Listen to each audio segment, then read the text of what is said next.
Good evening. You're here with us at Tea Time with the Strollers, and we're here to talk to you about our latest production, Little Women the Musical. I am here with the director, Linda Spencer, and several of our cast members, Susan Leone, who plays Marmee, Melissa Cox, who plays Beth, and Eric Parkin, who plays Professor Bear. It is a delightful musical, and as the producer, I have to confess I wasn't familiar with the story of Little Women. Now, that's really I'm kind of ashamed to have to admit that, because who didn't read Little Women when they were growing up? But I was one of those people. So when Linda approached me about producing, I saw two opportunities. The first, the chance to be able to work with Linda again. We've worked together in the Strollers for a long time, and also a chance to get familiar with Little Women, the story. And I have to tell you, I did not expect it to be as delightful as it has turned out to be for me. So I'm here, tea time with the Strollers, and we're going to talk to some of the little women and the little men who are a part of this production, and maybe you'll find out some unusual and exciting things that you didn't know.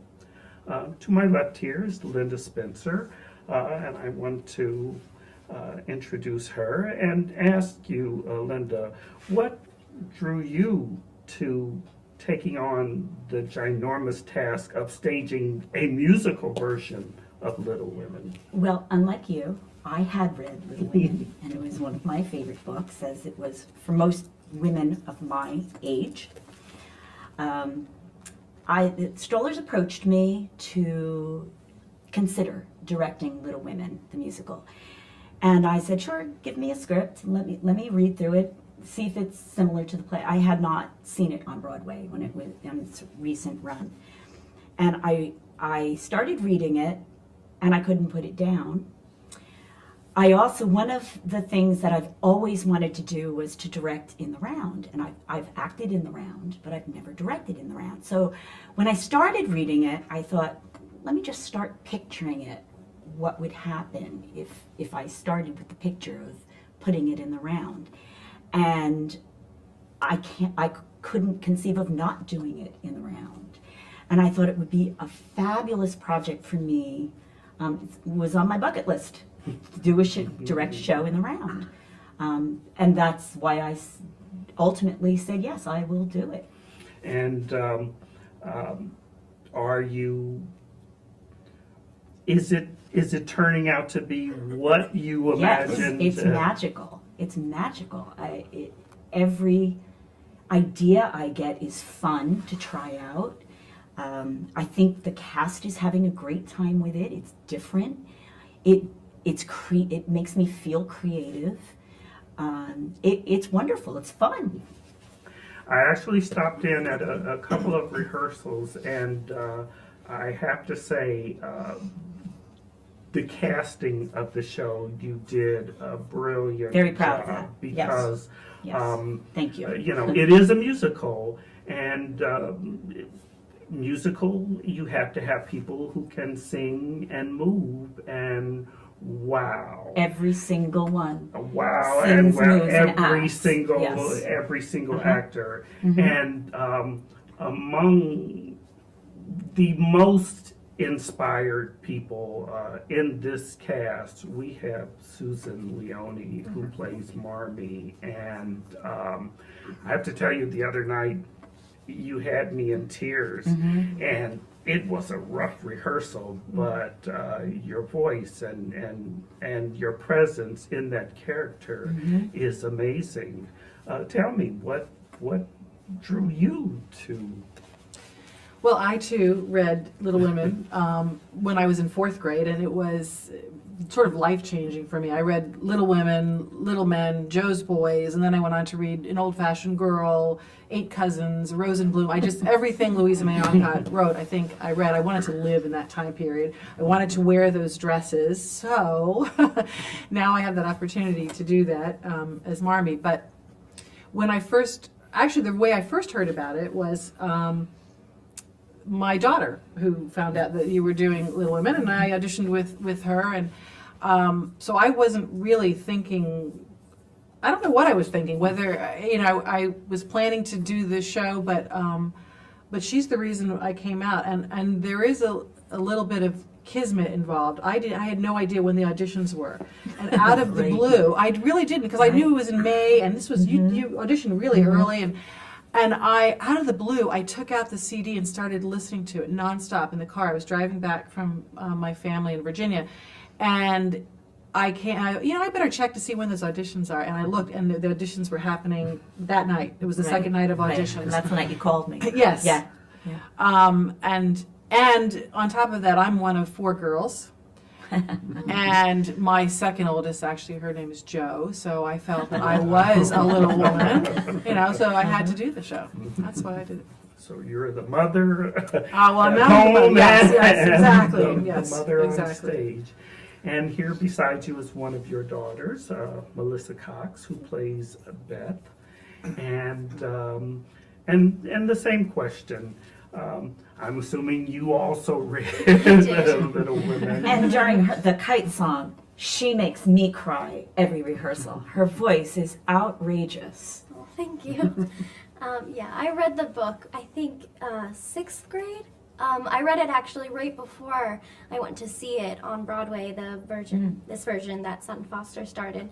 And I remember when I sat in the show, I was like halfway back in the orchestra, and I remember the end of Act 1, and she was singing Astonishing, which is the ending number in Act 1. And I was just like, I have to be in the show someday. And so when I think I saw online that the Strollers were doing it a while back, like maybe in September or something. I was like, oh my gosh, I have to audition. So I just kept waiting, and then I came back early, actually, because the auditions were so early in January. I lied at work and told them that I had to go back to school early to audition, and I was like, between us. yeah, I was like, oh, I can't work, I gotta go back to school, I have to start a class early, so that I could audition and I got cast, and it was great. And I wanted to play Beth the whole time because she sings the beautiful song, Really and beautiful song. I think she has a lot of growth, and because she grows up in the show, and it's just so beautiful, and it's so fun to explore that time, and that's why I auditioned. And Eric, Yes. you're not one of the Little Women. I am not, and I am with you. I've never read You the never book. I knew nothing about the book or the show when I came into it. God, I'm so glad I'm not alone. That is like, man, don't read It's Little not Women. like why reading for men, I guess, But or it's boys. required in school. Oh, well, it is in some. I wasn't in read our Great class. Expectations, but Little Women I missed. That's okay. But I'm glad that I took this opportunity because it's a fantastic show. I mean, I just started reading Little Women myself just so I can kind of backtrack and get more of an insight as to, because again, it's a musical and Little Women is kind of long, so it kind of is abridged in a way, so you have to kind of get a lot of information out there quickly, and that's what the songs kind of do. They kind of tell the story quickly, and get the point out there to move the show along. But I really enjoy it, and for me, the biggest challenge of this was because my character is German, so trying to affect the German accent. I mean, I've done jokey, kind of cartoonish German accents before, but my goal with this is to try and make it natural and sound, not stagey, you know. So I've been working And he hard on succeeds. that. Yeah, well, I have to say, Without going overboard, you can't Yeah, I do too don't- much of an yeah, I don't want accent it- or people don't right, understand. and I don't want it to Yeah. be cartoonish, you know. I want Right. it to sound like an actual German speaker who speaks English, you know. So that's been my challenge.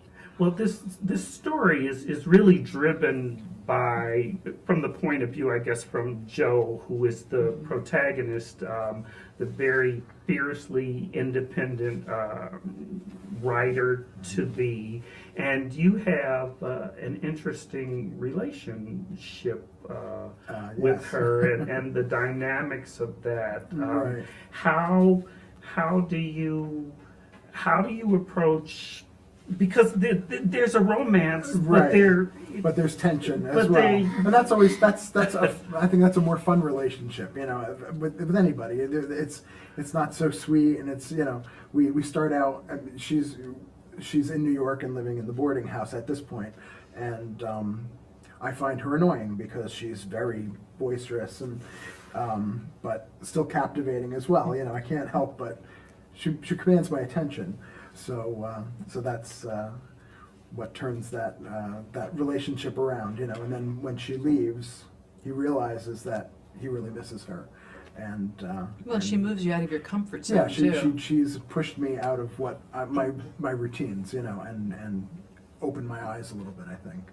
So I think that makes a nice dynamic to the relationship.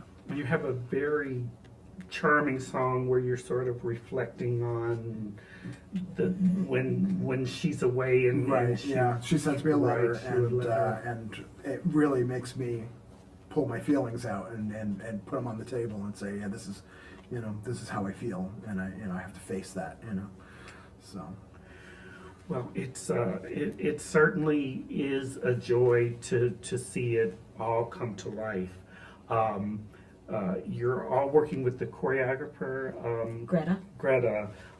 and the staging is quite remarkable. We're going to take a little pause, and when we come back, I want to go back to talk some more with Melissa about her character, Beth. And I don't want to spoil anything, so you For you, guys will Ed. tell me it is Because the spoiler women alert. So, because I don't want to give too much away, because part of the fun of discovering this story is it has so many interesting facets of the characters and how they relate. But you stay with us. We are going to be back very soon. Once you're hit by a train, this is the size of bag that we'll use to collect what's left of you on the tracks. It was a horrible tragedy that could have been averted if we had just stayed off the tracks. I don't want to have to be the one that has to go tell your parents that you're dead. Make the right choice. Stay off the tracks. Back with Tea Time with Little Women. I am Mentha Marley, and I am the producer of our latest offering with the strollers in Maplewood here. And I'm here with the director, Linda Spencer, and some of our cast members, Susan Leone, Melissa Cox, and Eric Parkin. And we're talking about the staging of this musical. I want to ask you, Susan, because inside of the story, we get to visit Joe's writings. And inside of the stories she writes, she creates these, I don't know, operatic tragedies that the lyricist and book writer have brought to life. So you step out of the characters that you are in the show and become these literary characters in the operatic tragedies. Tell me about how much fun that is, because it sure looks fun. to see you switch and play an unmarmy type of character. Well, first of all, I think it's brilliant. Linda has just done a brilliant job of staging it. It's hilarious that Jo has these stories, and as she's telling them, they come to life and in a big way. And it's camp. It's total over the top camp, and it's a great deal of fun, and it's going to be even more fun when we have all our fun little costume things to put on as well. And I was, just before we took our break, I wanted to talk to Melissa about the character Beth, because it goes from operatic tragedy to sort of a family tragedy, and I'm curious how you prepare for that role. Well, I studied theater in college, so the way I prepared for any role, but specifically for this role, is when I got the role, I sat down and I wrote out all of Beth's favorite things. What's her favorite color? What's her middle name? Who was her first crush? And so I definitely got inside of her head. And she grows up in the show. She starts at 12, and the last time we see her, she's 16 at the end. And that's a long time. That's 4 years. A girl definitely changes between 12 and 16. So for me, it was figuring out what about her personality stayed the same and what changed. And I think she's always been the quiet one, but I think in many ways she's also a lot like Jo. She's just not as outright about her dreams as Jo is. But I think that you see her grow up and become, a lovely young girl. From when she's 12, she's a little more excited. She's, she loves her family. She loves spending time with her sisters. But at 16, she is a little more reserved. And I think for me, it was more about figuring out her personality than and that determines how she handles situations. Linda, this is a story about a family, but sisters. Mm-hmm. Do you have? I have no sisters. Do you have? I have 4 brothers. I have no sisters. So for me to reach somewhere in my life to understand what a sister relationship is, I had to go to my very close friends who have sister relationships. So that was actually a difficult aspect for me. Yeah, and you were talking before off camera. You have 4 daughters. No, I have 3 sisters. So I'm one you of have 3. one You're of 4 3 sisters. girls. That's yeah. what it was. Yeah. I grew up in a family. I have 4 sisters and a brother. So it's the dynamics, because sisters have their favorite sister, and even in my family, I recall there were 2 sisters who were closer to each other than the others, but when it was having to do with us boys, all the sisters could band together, and it was sisters against brothers, yeah. and there was no division and there. There's a point that I wanted to make before we went to the break.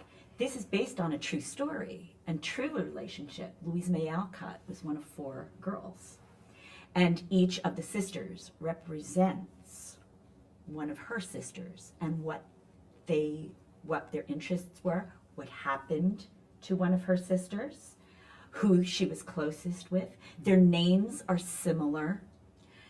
And it's based on her life, her real true life. There's a kernel of realism that, to me, that's what makes me love a play. I love a play based on a real story. My favorite things that I've ever done were based on a true story.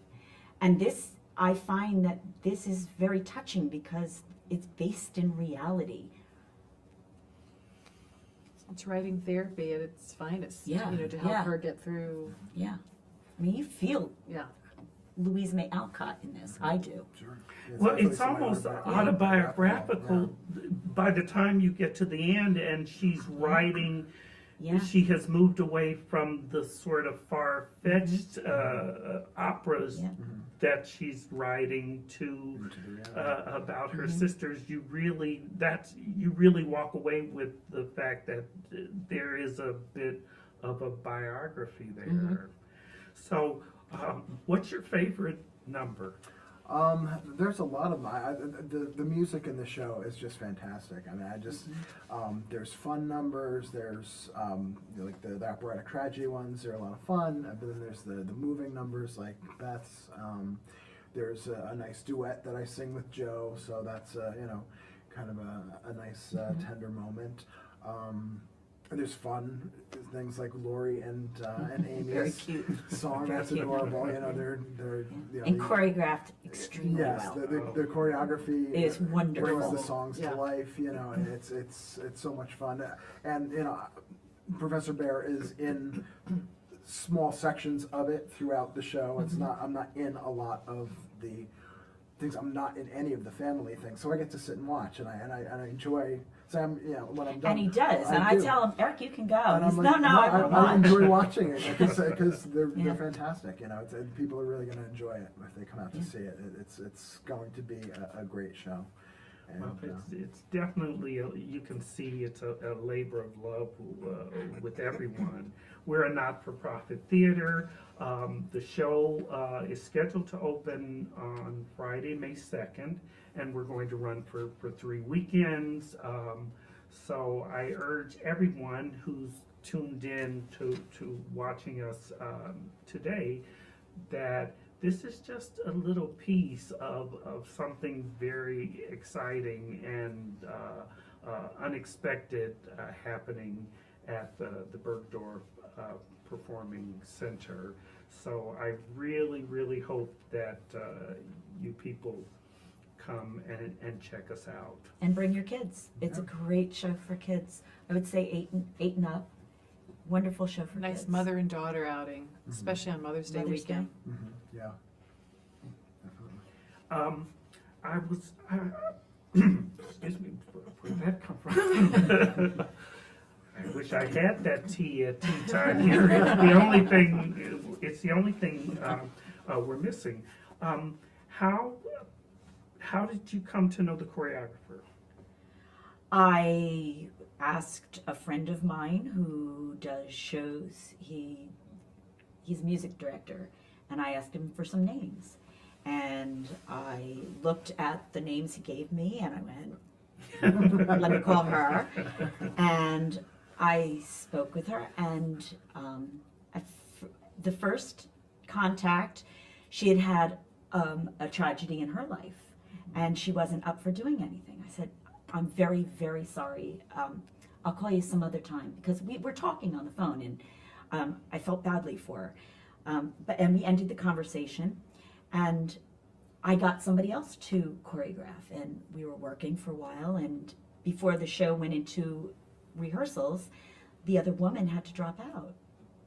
So I said, we connected. Let me give her a call and see if she's in a better spot right now. And sure enough, she was. And she is super. She's one of the best choreographers I've ever had working on my show. And she's really captured the She spirit. absolutely has, and the period and the relationships with everyone. It's fun to watch. She knows everybody's abilities. She works within the abilities. And she makes it fun to work in the rehearsals. She lets us experiment and see what works for us, and that's really exciting. She holds like workshops for dance rehearsals. She calls it a workshop, and it's a lot lot to learn about when you watch And it. I know that's sort of your style in Yeah, directing yeah. too. That's why I appreciate that stuff. Right. Yeah. When we work Yeah. together, you do a lot of research and field trips and bringing it and relating it to real life, because the thing that we're watching, you're all real people and all individuals. I have to say that Linda, when we started, she came with packets of information and research, and sent us things, by email saying, look at this, look at that, just to get the period and and think about what life was like back then, because we take for granted everything that we have, and just things were just so different back then. It's hard for us to conceptualize how they really lived. Yeah, even in terms of ad-libbing your lines, you can't. Because You things can't are ad-lib too your modern. lines. Any kind of modern. You have to learn your lines verbatim. That's right. Yeah, I'm a real stickler Yeah. about that when I direct. It's Which everyone something knows, that you really need to look into if you're going to present it properly. And Linda was very detailed in that, and I love that. I love, and I do that for my characters too. Like Melissa did. If I don't know it, I make it up, and it becomes real for me. I make the character for me. And there are other elements that are now being introduced into the play. Fran Schultz, who plays one of the characters, is also the costumer. The and costumes are unbelievable. Amazing. some Amazing. wonderful I've costumes. never seen costumes in community theater like the ones she's designed and built. And Yvonne Perry With the props. with props and the detail Yeah. that she goes after. I hope you guys are appreciating, Oh, to yeah. have this behind you. Well, it has been so wonderful that we could spend this time together and share with you out there the experience, just a little of what Little Women, the musical, will be like. We hope to see you there. Don't miss it. It's something very special, and we'll be looking for you.